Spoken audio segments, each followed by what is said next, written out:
Y en esta segunda parte, yo voy a hablar de las claves para el discipulado. Esto, hermanos, hermanas, si logramos entender esto, si logramos captar estas claves que yo les voy a mencionar y vamos a compartir en esta hora, debería haber un cambio, una transformación tremenda en nuestras vidas con respecto a ese llamado que Dios nos hizo a nuestra vida. No digo que estemos mal, no se trata de eso, pero cuando estoy diciendo debería haber un cambio, porque vamos a tener otra óptica de el significado de ser discípulos. Así que apunte, anote, grábese, tómese otro café si por allí está bostezando, no importa, pero tenemos que captar en esta tarde o en esta noche lo que quiero compartir con ustedes. Ok, Lucas 14, 25 dice, al 27 dice la Biblia, hablando del precio del discipulado. Yo creo que este texto 20.000 veces tú lo has leído, otras 15.000 veces más hemos exhortado, hemos hablado, yo o alguna otra persona de aquí adelante. Pero en estos pasajes vamos a ver las claves para el discipulado. Dice, verso 25, grandes multitudes seguían a Jesús y él se volvió y les dijo, verso 26, si alguno viene a mí y no sacrifica el amor de su padre y a su madre, a su esposa, a sus hijos, a sus hermanos, a sus hermanas, y aún dice a su propia vida, no puede ser mi discípulo. Verso 27, y el que no carga su cruz y me sigue, no puede ser mi discípulo. ¿Se da cuenta? Bueno, en estos textos dice, no puede ser mi discípulo, no dice no puede ser creyente, no puede ser seguidor, no puede ser de esas personas de la multitud, sino que Jesús ya está hablando derechamente y directamente al corazón.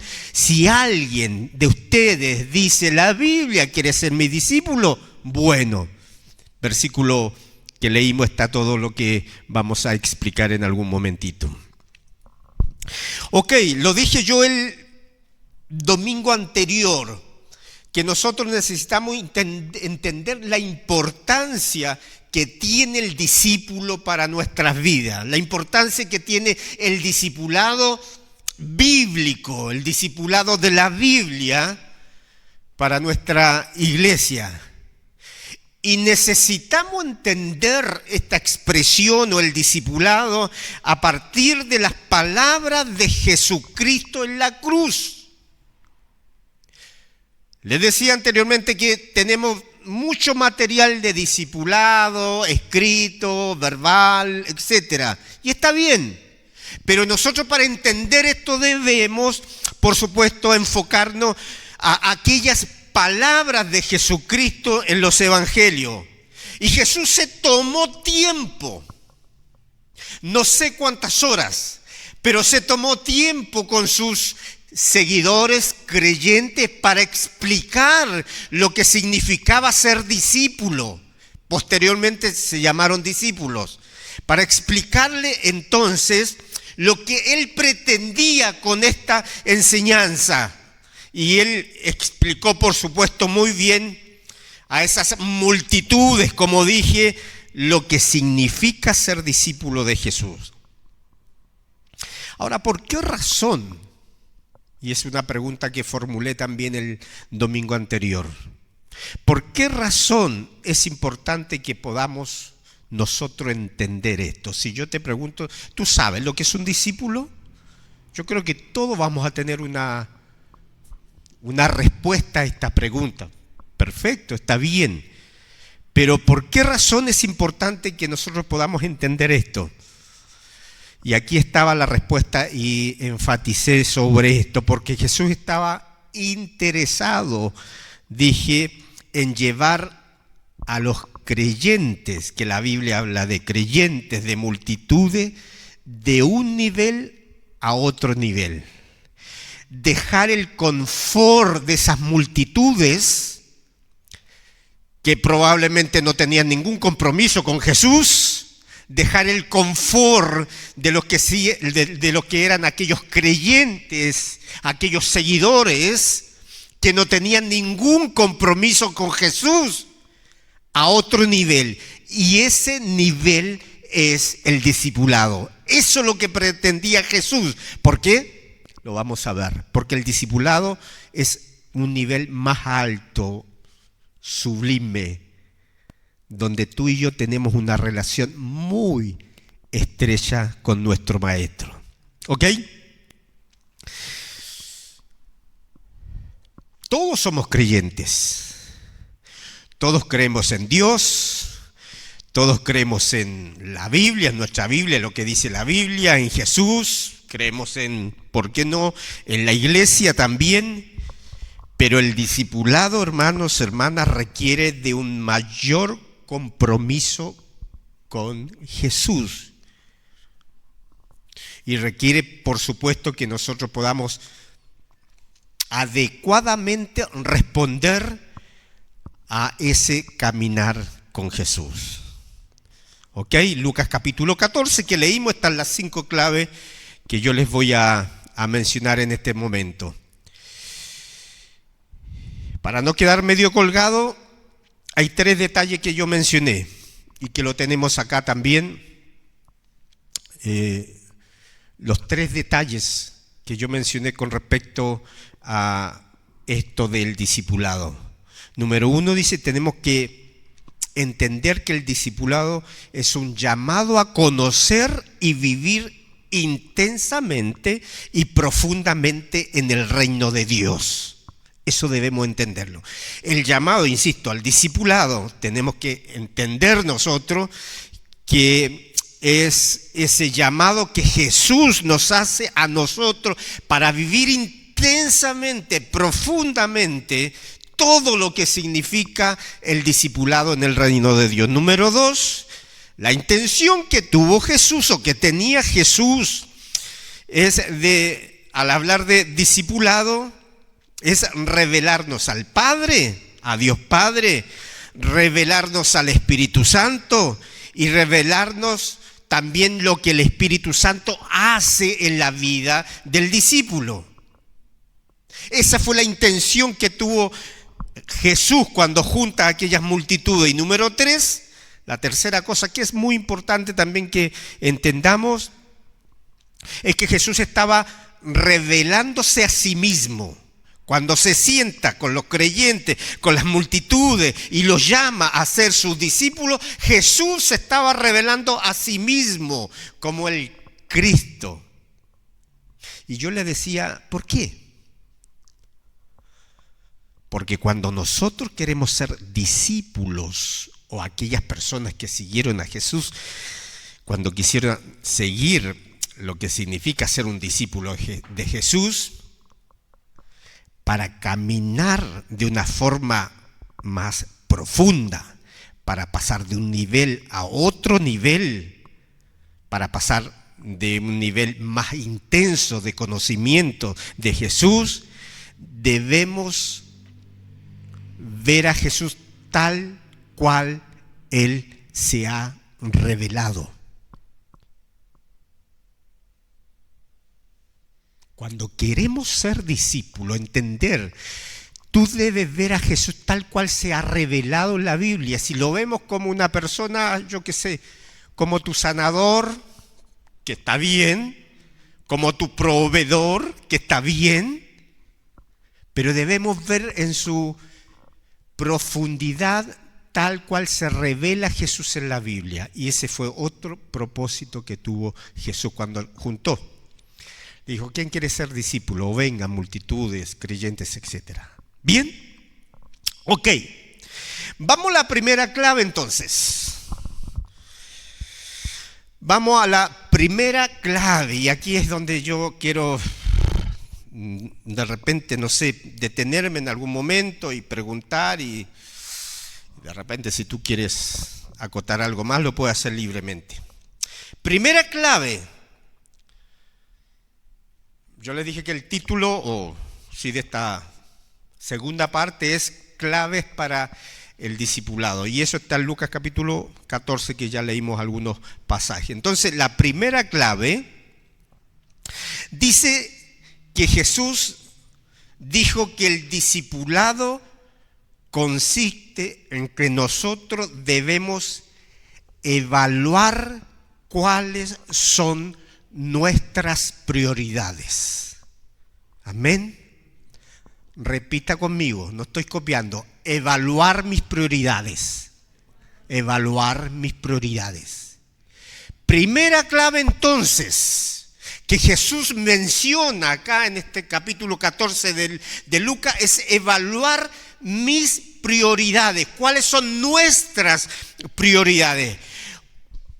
Cuando tú y yo hemos sido llamados por Jesús al discipulado, tenemos que comprender que y escucha bien, los criterios acerca de cómo ser un discípulo de Jesús, no los podemos establecer nosotros, sino que lo establece Jesús, nuestro Maestro. Repito, porque es importante. Cuando hemos sido llamados nosotros a dejar el confort, estoy diciendo, de ser creyentes, de venir a la iglesia, sentarme, acomodarme, participar de una reunión que es lindo, que es hermoso, cuando queremos dejar ese confort y pasar a otro nivel más profundo, que sería el discipulado, número uno, tenemos que entender que nosotros como discípulos no podemos establecer de qué forma o de qué manera yo voy a ser discípulo, dicho de otra forma o de otra manera. Yo no puedo establecer los criterios y decir, bueno, discípulo voy a hacerlo de esta forma. No, porque nuestro Maestro, que es Jesús, Él es el que determina los criterios y establece los criterios para que tú y yo seamos un discípulo. ¿Se entiende?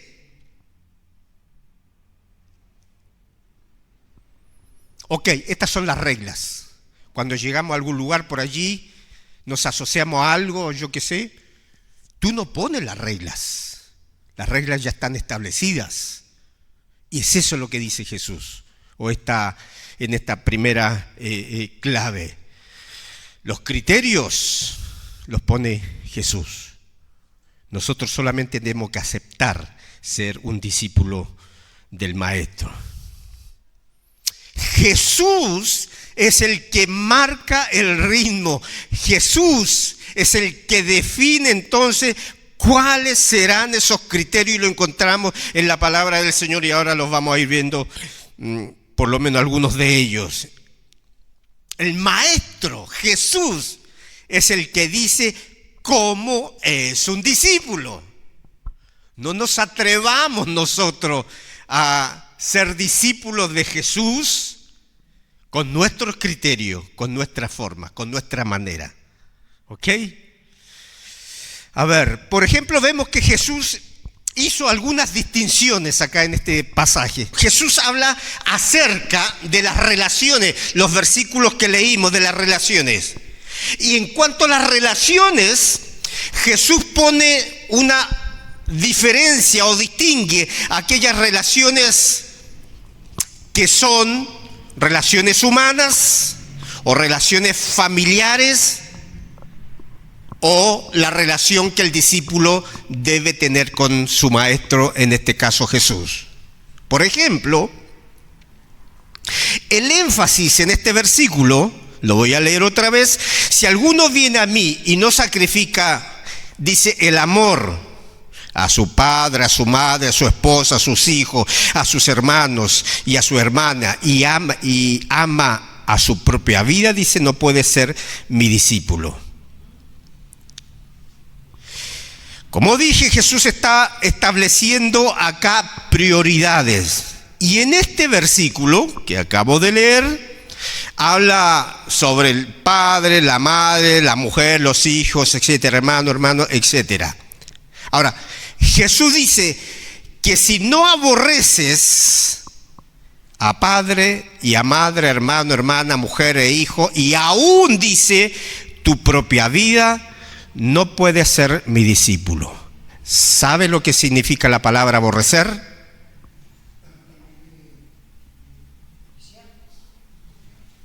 La pusimos, ¿está acá? ¿Leyó? Amar menos. ¿Me está entendiendo? ¿Entiende lo que dice la Biblia ahora?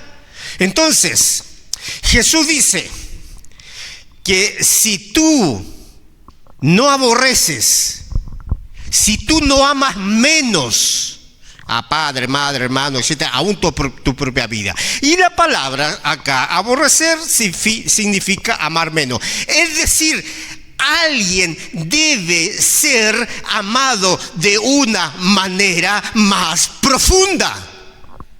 Que precisamente Jesús no está diciendo que sea tu padre, tu madre, tu hermana, aún tu propia vida. No es lo que está diciendo Jesús acá, sino que está diciendo que alguien, por favor alguien, debe haber que tú ames más.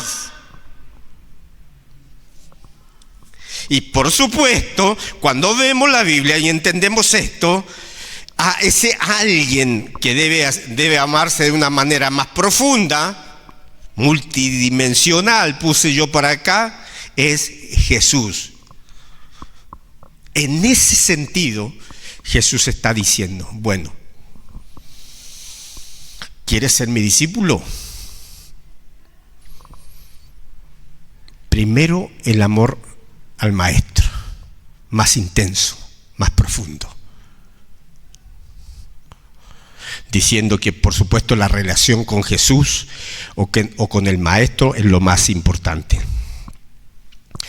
Las relaciones con nuestra familia, con nuestros amigos, son importantes, ¿sí o no?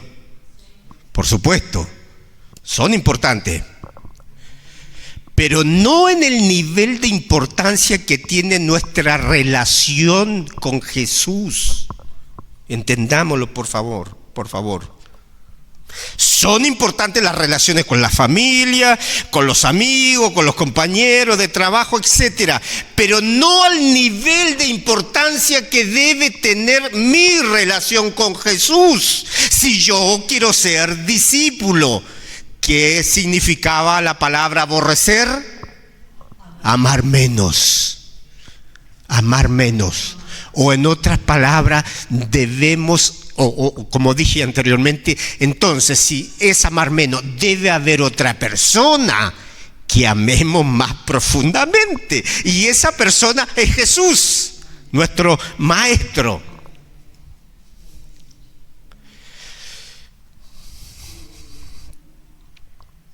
Y yo sé que aquí es cuestionable esto, de repente tú me puedes decir, pero a la familia que... Yo no sé, no son inventos míos, la Biblia lo dice. Yo creo que conté alguna vez, no una vez, algunas cuantas veces años atrás, mi padre era bien derecho para, bueno, siempre fue derecho para varias cosas, o para todas las cosas. Pero si una de las cosas que él hacía, él tenía hermanos, hermanas, y que coincidía, no sé, por esas cosas espectaculares de no sé qué, coincidía que los hermanos con su hijo nos iban a visitar un día domingo a las 6 de la tarde. ¿Cuánto conocen eso? ¿Cuánto han pasado por eso? Justo a las 6 de la tarde se llegaba o se dejaba caer el hermano, la hermana, yo qué sé. ¿Sabe lo que hacía él? La reunión empezaba a las 7. ¿Sabe lo que hacía? Ok. Nosotros nos vamos a reunión. Si quieres me acompaña y si no tienes que irte porque yo voy a cerrar la puerta de la casa y punto, se terminó. ¿Lo dejaba de amar? No. ¿Dejaba de querer a su hermano? No. Pero lo amaba no tan intensamente como debía amar a Jesús. ¿Por qué menciono esto? Porque sé que se da en ocasiones, ¿no? Yo por eso dije cuestionable, porque los compromisos sociales, familiares, etcétera. Pero eso es ser discípulo. Cuando tú y yo ponemos el énfasis en el orden establecido por Jesús, ¿cuál es el orden que Jesús estableció? Ámame a mí primero. Entonces, cuando tú y yo ponemos ese énfasis en lo que Jesús estableció, pasan dos cosas. Número uno, vamos entonces a poder tener mejores relaciones humanas, familia, prójimo y amigos. ¿Por qué? Porque hemos puesto el énfasis de amar primero a Dios, primero a nuestro maestro como discípulo, y número dos, si nosotros priorizamos este orden, es el momento, hermanos, hermanas, cuando tú y yo nos conectamos con Dios. Y es Dios, en definitiva, que le da sentido y propósito a nuestra vida. Amén. Cuando, repito, priorizamos este orden del cual yo le estoy hablando, amar primero a Dios, es el momento cuando nos conectamos con el Padre, con nuestro Maestro, con Jesús, como lo quieras llamar, con Dios. Y en definitiva es Dios, no tu prójimo, no tu hermano, tu hermana, tu padre, por muy padre que sea, por muy amigo que sea. Es Dios quien le da sentido y propósito a nuestra vida. Amén. Número uno, rápido, clave o segunda clave. La segunda clave, o lo que habla Jesús acá, Él pone énfasis también en lo que es la construcción, una construcción. Y dice, verso 28, supongamos que alguno de ustedes quiere construir una torre. ¿Me va siguiendo con la lectura o búsquela en su Biblia? ¿Acaso dice, no se sienta primero a calcular el costo para ver si tiene suficiente dinero para terminarla? ¿Voy bien, Carmen? ¿Me vas entendiendo, no? ¿Sí? ¿Qué más por allí? ¿Sí? ¿Emilio va entendiendo? ¿Sí? ¿Va entendiendo? ¿Sí? Ah, no escucha mucho. Ok. Estamos bien. Bueno, entonces decía que el versículo 28, ¿acaso dice no se sienta primero a calcular el costo para ver si tiene suficiente dinero para terminarla? Jesús dice, en otra palabra, interpretando esto, parafraseando esto, si tú quieres ser mi discípulo, tienes que evaluar primero si estás dispuesto a pagar el precio para construir. Pregunto, ¿qué tenemos que construir? ¿Una torre? ¿Un edificio?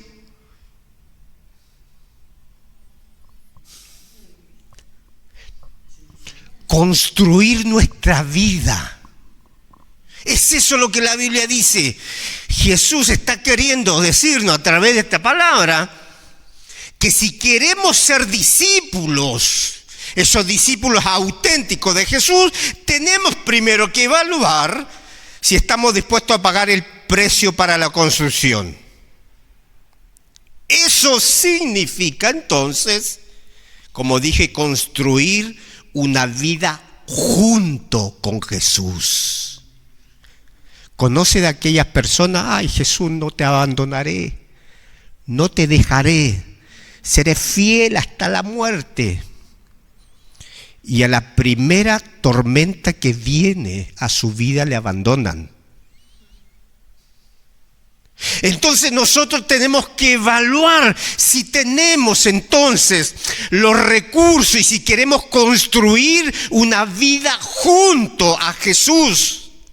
Si tenemos, como dije, los recursos para construir. ¿Quieres construir tu vida junto a Jesús? ¿Es lo que tú quieres construir? Son preguntas que debemos formularnos o hacernos en esta hora. Y por supuesto Jesús nos hace esta pregunta. ¿Quieres construir tu vida conmigo? ¿Quieres ser un discípulo y estás en condiciones para sentarte y construir? Por eso el versículo 28 dije, habla sobre una torre que se va a construir. Y eso requiere que nosotros estemos dispuestos a terminar lo que Dios ha comenzado en nuestra vida.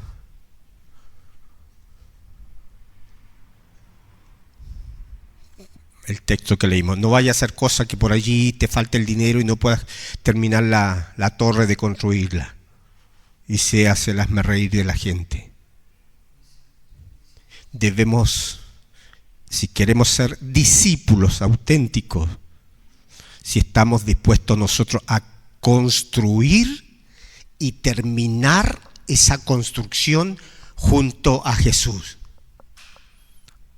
¿Me entiende? Esto es lo segundo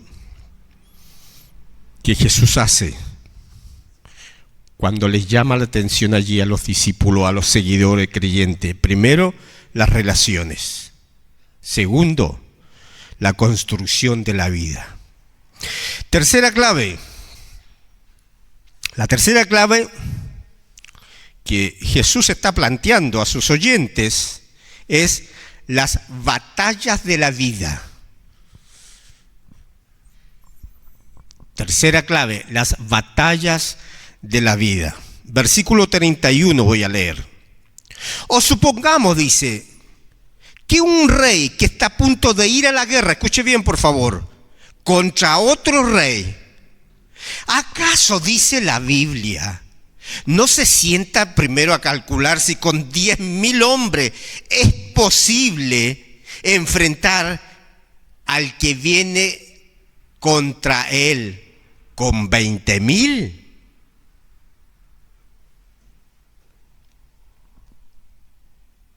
¿Será posible que este rey enfrente a un batallón, a otro ejército con sus 10.000 hombres y el que viene dice tiene 20.000?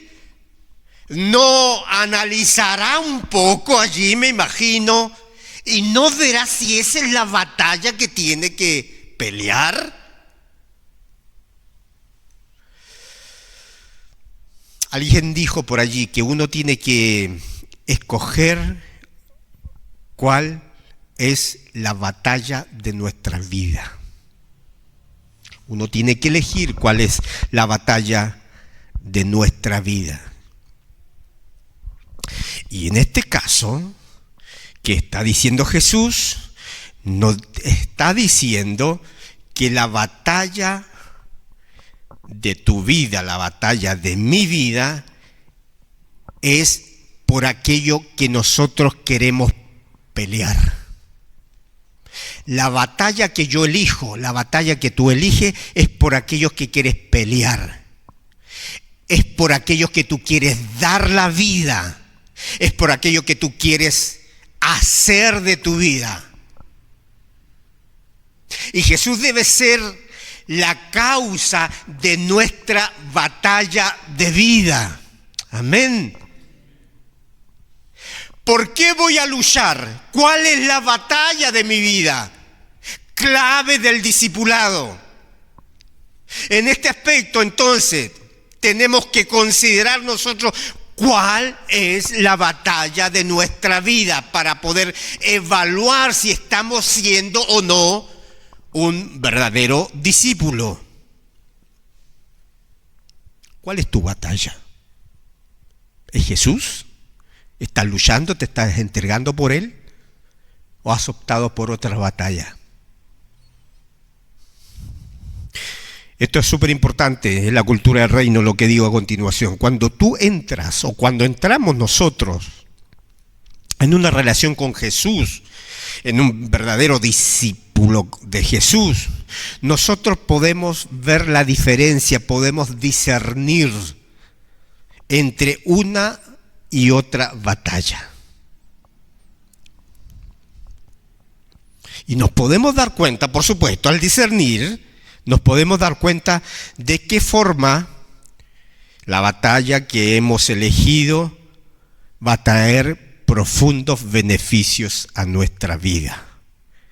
Y si nuestra lucha, si nuestra batalla es por Jesús, no tenga duda que los beneficios van a sobreabundar en nuestros corazones. Amén. Cuarta clave.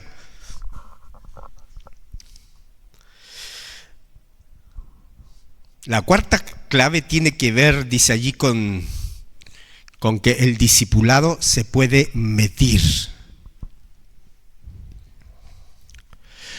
Nosotros podemos medir nuestro discipulado.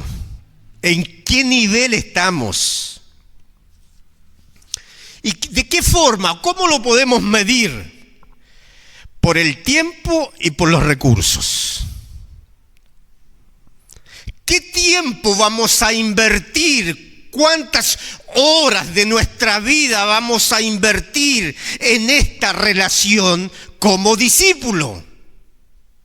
De esa forma podemos, como dije, medir nuestro discipulado. Algo tan simple, hermanos, como el tiempo, hermanas, como el tiempo. ¿Cómo estoy distribuyendo mi tiempo? Número 1. Número 2, ¿cómo estoy invirtiendo mi tiempo? Y número 3, ¿y dónde estamos dando nuestro tiempo? Por eso estoy diciendo que el discipulado lo podemos medir. ¿De qué forma? 2 cosas. Por el tiempo. ¿Cómo estamos distribuyendo nuestro tiempo? 80-20, 70-30, 50-50, hablando de porcentaje. ¿Cómo estamos distribuyendo ese tiempo? ¿Cómo estamos invirtiendo ese tiempo? Y cómo también dije, o dónde estamos dando de nuestro tiempo. La otra cosa que yo les mencionaba son a través de recursos. ¿Cuánto recurso vamos a invertir? Escuche, y no estoy hablando de lo económico, que bien puede ser.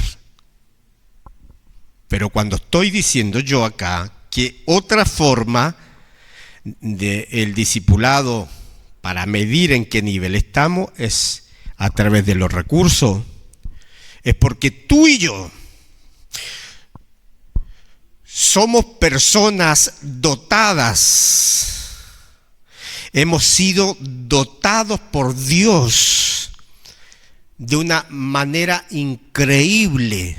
Tenemos dones, tenemos talentos, tenemos habilidades que Dios nos ha dado a cada uno de nosotros. Lo dice Pablo, lo dice la Biblia.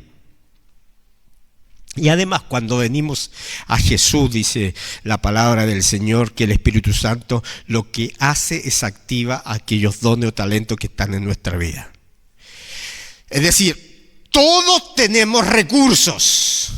Llámese talento, dones, como quieras llamarlo tú en esta hora.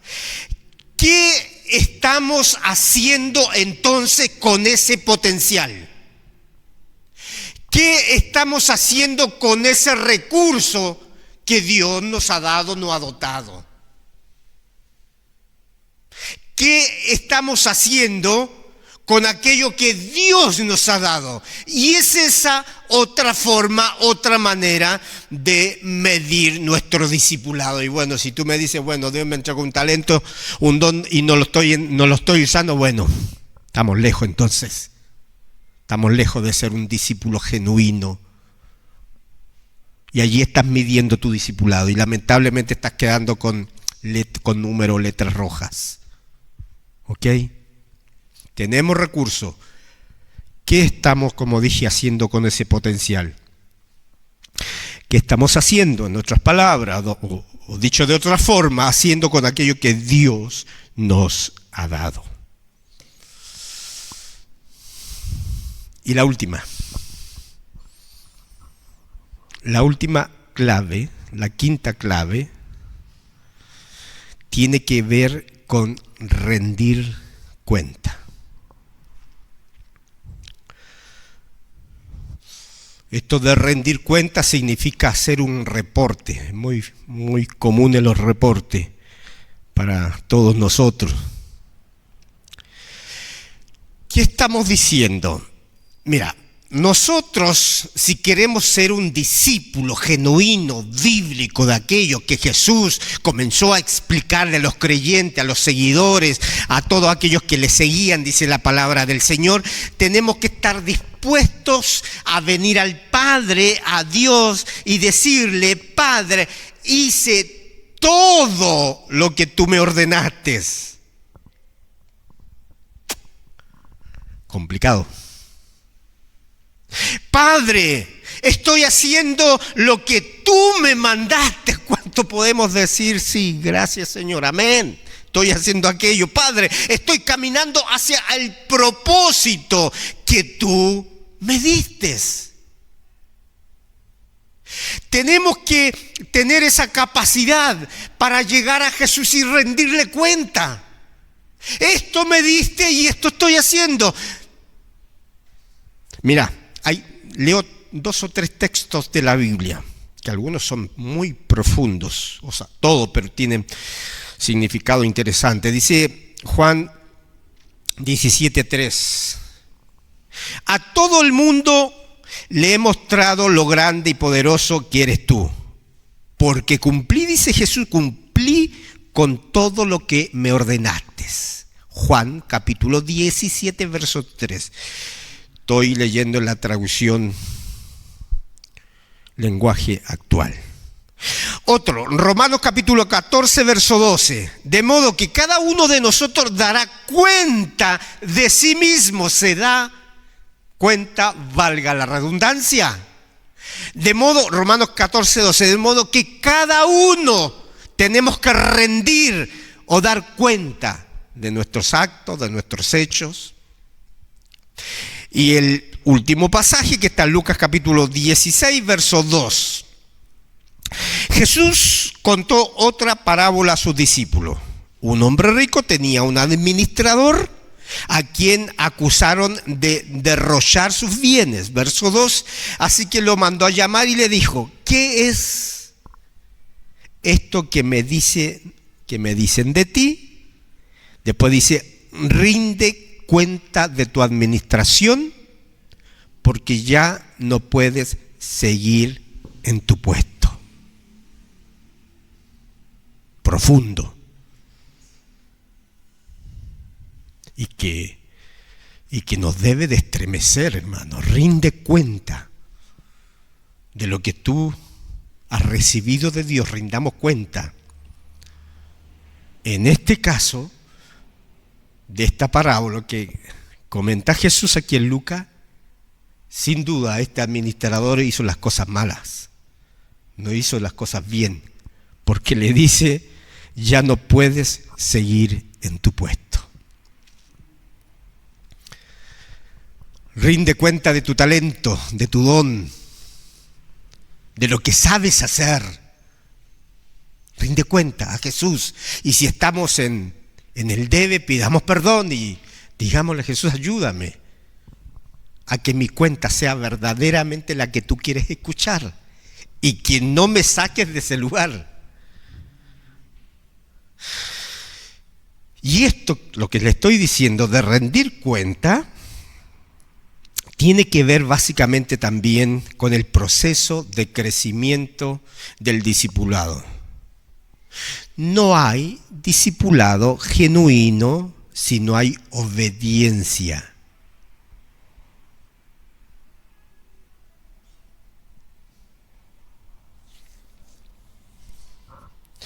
Y aquí tiene que ver también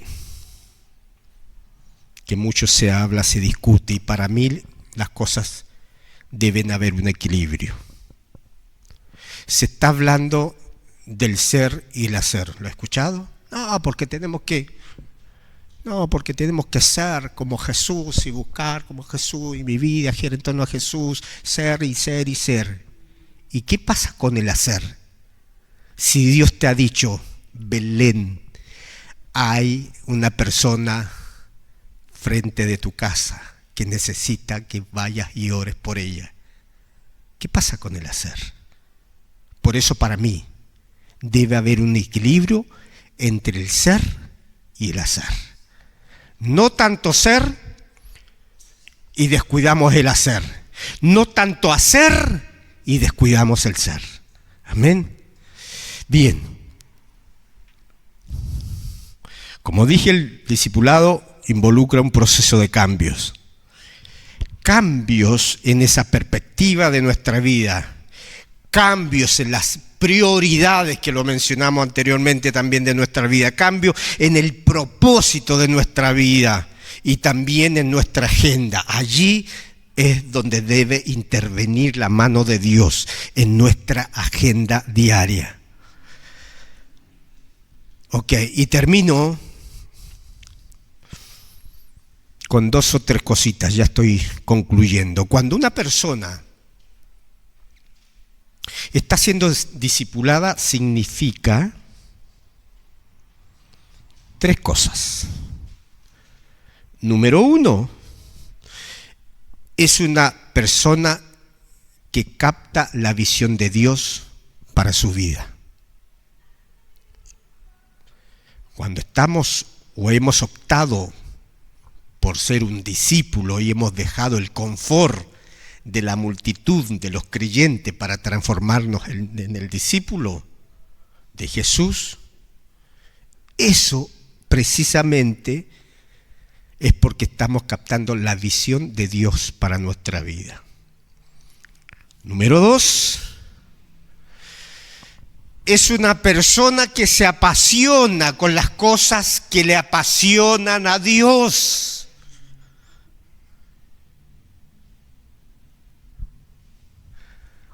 ¿Qué es lo que le apasiona a Dios?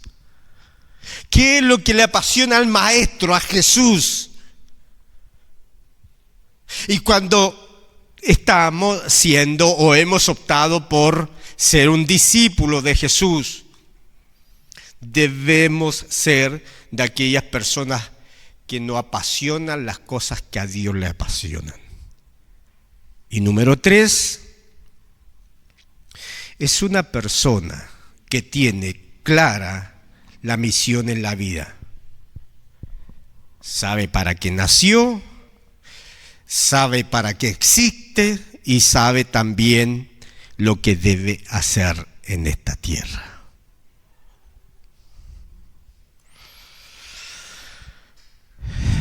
Amén.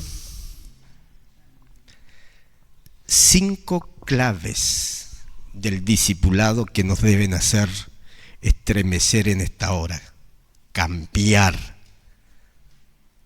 nuestra forma, nuestra manera, como hemos entendido el discipulado.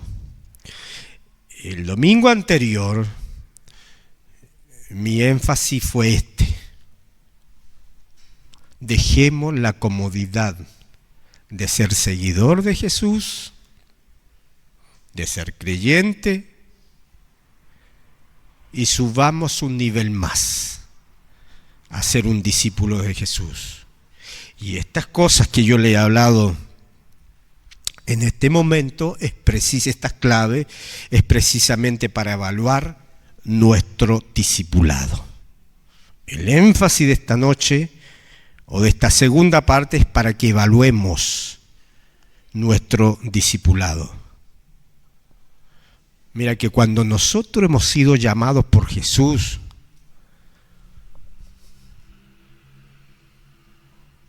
cuando tú y yo hemos sido llamados por Jesús al discipulado, hemos sido llamados para estar con Él.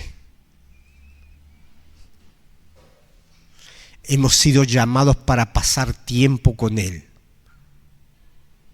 Y esto significa que hay un proceso de descubrimiento en donde nosotros en esa relación con Jesús descubrimos quién es Jesús. Descubrimos lo que Jesús quiere hacer con nuestra vida.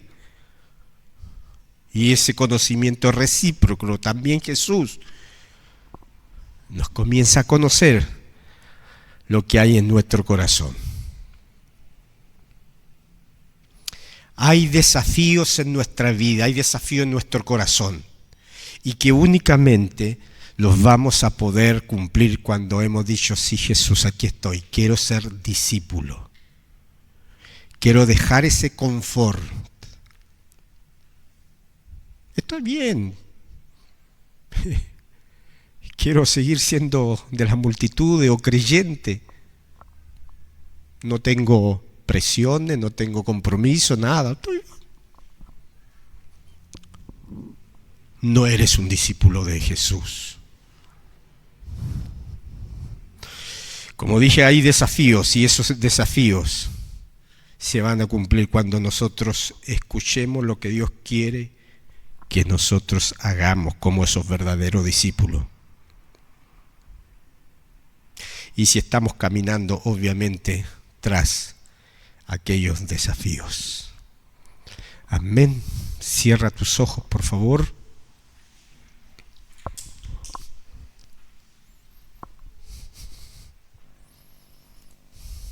Es un momento en esta hora, por favor, para evaluar, como dije, el ser verdaderos discípulos.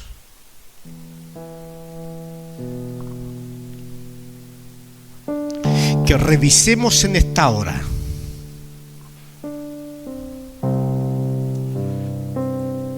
a la luz de lo que hemos hablado, de estas claves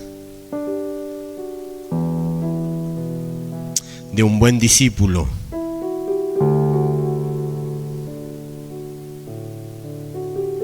Evaluar, por ejemplo,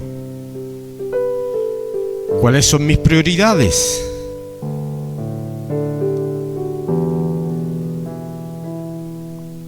Pensar en la construcción de nuestra vida, si quiero o no construir mi vida junto a Jesús. Tal vez pensar en las batallas de la vida. ¿Cuál es mi batalla? ¿Por qué estoy luchando? Por la economía, perfecto, está bien. Por tu trabajo, por tu estudio, perfecto, está bien. ¿Pero es lo perdurable? Tal vez es tiempo para medir nuestro discipulado a través del tiempo y los recursos. ¿Y por qué no en esta noche? Y es lo que quiero finalizar, que todos nosotros, como una palabra para activarnos en esta noche, que todos nosotros podamos rendir cuenta a Jesús. No importa si de repente por allí estamos en el debe, no importa. Pero estamos rindiendo cuenta y estamos pidiendo a Dios, a través del Espíritu Santo, que Él nos ayude para que la próxima cuenta, para que el próximo instante donde vamos delante de Dios, delante de Jesús, nuestro Maestro, podamos decir: hice todo lo que tú me ordenaste. Padre, en el nombre de Jesús, en este momento